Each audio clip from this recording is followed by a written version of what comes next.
நம்ம veg omelette தருவாங்க. அப்படியே ஆம்லெட் மாதிரி இருக்கும். இதை சாப்பிட்றவங்க ஆம்லெட் அப்படியே சாப்பிடுவாங்க. அப்படி ஆம்லெட் சாப்பிட்ற மாதிரி இருக்கும். சைவ வஞ்சர மீன் இருக்கு. சைவத்தில் மீன் வறுவல் மாதிரி தெரியும். உணவு சாப்பிட்றவங்க ஸ்பெஷலாக சுவையாகவும் தெரியும். இந்த பக்கம் பார்த்தீங்கன்னா சைவ வஞ்சர மீன், இன்னொரு பக்கம் பார்த்தீங்கன்னா சைவ இறால் பிரியாணி. சைவ இறால் பிரியாணி. சைவத்துல இறால். ஆமா ஆமா, இறால் பிரியாணி சாப்பிடலாம். இறால் பிரியாணி. ஆமா, சைவ இறால் பிரியாணி. சைவ இறால். ஆமா, அதை பாருங்க, இறால் மாதிரியே இருக்கும். ஓகே, இறால் மாதிரியே இருக்கும். ஆனால் சைவம். ஆனால் சைவம். சைவம். இதுவும் சோயா தான். சோயா தான். சோயானா அது மாவு 2-3 விதமான மாவுகள் கலப்பாங்க. ஓகே, அதாவது எந்த மாவு கலந்து நம்ம எடுக்கலாம். கடலை மாவு கலந்தும் சோயா மாவு கலந்து கொண்டு வரலாம். பயிர் வகையில் கலந்து எந்த ஒரு டேஸ்ட்டுக்கு ஏற்ற மாதிரி இந்த மாதிரி ஷேப்பில் கொண்டு வரலாம். ஓகே, சோயாவும் கலந்து பயிர் வகையும் கலந்து கொண்டு வரலாம். டிபெண்ட்ஸ் பார்த்து டேஸ்ட். இப்போ நாங்கள் ஒரு மாவுகளை கலந்துக்கிறோம், டேஸ்ட்டுக்காக நம்ம கொண்டு வரோம். இப்போ பாருங்க, இந்த பாருங்க, அப்படியே பார்க்கும்போது அப்படியே எறா பிரியாணி எப்படி இருக்கு பாருங்க.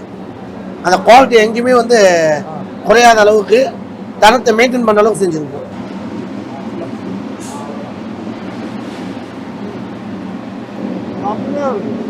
இன்னும் இருக்கு, இன்னும் நம்ம இந்த டூர் முடியல, இன்னும் நிறைய ஐட்டம்ஸ் இருக்கு. சைவ வஞ்சர மீன் இருக்கு.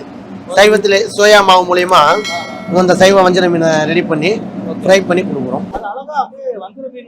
ஆமாம், டெய்ல கட் பண்ணி அதுக்கான ப்ரொடக்ஷன் ரெடி பண்ணி அதை நம்ம கொடுக்குறோம். அதை வந்து பார்க்கும்போது பார்க்குறவங்களுக்கும் மீன் வறுவல் மாதிரி தெரியும். உணவு சாப்பிட்றவங்களுக்கும் ஸ்பெஷலாக சுவையாகவும் தெரியும். இப்போ இந்த மாதிரி ஓவர் ஐட்டத்தை கெஸ்டில் வச்சா இலையில வேஸ்ட் ஆகாது. ஒருத்தவங்க 500 1000 ரூபா 300 500 விலைக்கு பேசி இலையை டைனிங் கொடுத்து அந்த இலையில மிச்சம் மீதி வைக்காம ஓவர் ஐட்டமா இருக்கும். இந்த பக்கம் பார்த்தீங்கன்னா சைவ வஞ்சர மீன், இன்னொரு பக்கம் பார்த்தீங்கன்னா சைவ இறால் பிரியாணி.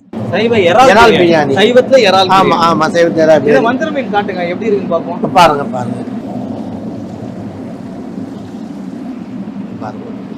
சாப்பிடும்போது அந்த சாஃப்ட்னஸ், அந்த பதம் கரெக்டாக இருக்கும். வெஜ் வஞ்சர மீன் எப்படி இருக்குன்னு பார்ப்போம். செம்ம டேஸ்டா இருக்கு. இது மட்டும் இல்லை, நீங்கள் ஸ்பெஷல் ஐட்டம்ஸ் நிறையா இருக்கு. நீங்கள் சுவைக்க இன்னைக்கு சுவையான ஐட்டம்ஸ் நிறையா இருக்கு. வாங்க போகலாம். இப்போ பார்த்தீங்கன்னா சைவ ஆம்லெட், நம்ம வெஜ் ஆம்லெட் பாருங்க. அப்படி ஆம்லெட் மாதிரி இருக்கும். பெப்பர் மிளக்க அப்படி ஆம்லெட் மாதிரி. இதை சாப்பிட்றவங்க ஆம்லெட் அப்படியே சாப்பிடுவாங்க. அப்படி ஆம்லெட் சாப்பிட்ற மாதிரி இருக்கும். ஓகே, இதெல்லாம் சைவம், அதெல்லாம் வெஜ். எஸ், சைவம். ஸோ ஒரு நான்வெஜ்ல என்ன இருக்கணுமோ அந்த ஆம்லெட் மாதிரியே இருக்கு பாருங்க, லேயர்லாம். ஸோ இந்த ஃபீல் வந்து அப்படியே ஆம்லெட்ல எப்படி இருக்குமோ சாப்பிடும் போது ஆம்லெட் சாப்பிட்ட ஃபீலிங் இருக்கும். முழுகும் போது மட்டும்தான் உங்களுக்கு சரி. சரி, இந்த ஆம்லெட் சாப்பிட்டு பார்த்துடலாம். அடடா, ஓகே, சாப்பிடு.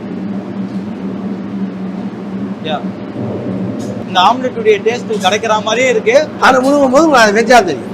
ஆமாம், அதை கடிக்கும் போது சுவைக்கும் போதுலாம் உங்களுக்கு அந்த எலாஸ்டிக் ஃப்ளேவரில் வந்து ஆம்லெட் டைப்லேயே எடுத்து செம்மையா இருக்கு. இன்னைக்கு ஒரு ஆர்கானிக் ஃபுட்டு வெத்தலை தோசை. வெத்தலை தோசை. ஆமாம், வெத்தலை நீங்கள் பார்க்கலாம். இப்போ இந்த பார்த்தீங்கன்னா நான் புதுசாக நீங்கள் வெத்தலை தோசை போடல. மார்க்கெட்டில் வந்து பார்த்தீங்கன்னா பல காலமாக வெத்தலை தோசை வெளில வந்துட்டு தான் இருக்குது. இதில் குவாலிட்டி மெயின்டைன் பண்ணி வேஸ்ட் ஆகாமல் இருக்கும். இப்போ இந்த வெத்தலை தோசை நம்ம போடும்போது குழந்தைங்களாம் பிரியமாக சாப்பிடுவாங்க. எதுவும் இலையில வேஸ்ட் ஆகாது.